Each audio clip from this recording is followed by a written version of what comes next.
The breaking economic numbers, the new snapshot of the Canadian economy, inflation numbers for the month of February. And Scott, where do they fall? They fell right to 5.2% for the month of February. Even lower than expected. Lower than expected. In fact, that's the lowest it's been in the last year. So this is all good news from the Bank of Canada's point of view, and probably a lot of consumers out there as well. As far as this is down from 5.9 in January, down 8.1 back in June. So it's moving in the right direction after all those 8 rate hikes from the Bank of Canada.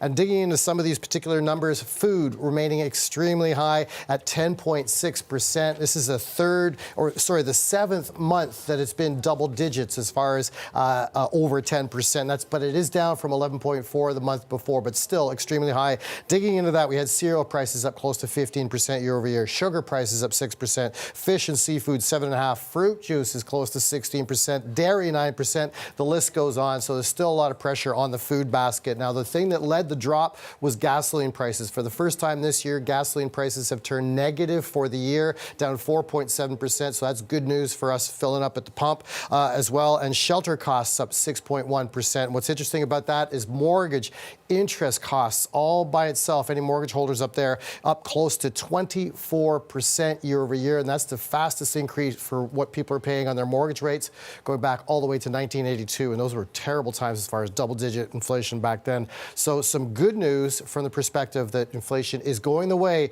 that a lot of consumers and certainly the Bank of Canada want it to go. Bank of Canada raising the interest rates to deal with the inflationary problem. So with things going in the right direction, how is this likely to affect the Bank of Canada's strategy then? Yeah, it seems, well, Tiff Macklem has indicated that he wants to pause, and he paused at the last interest rate decision.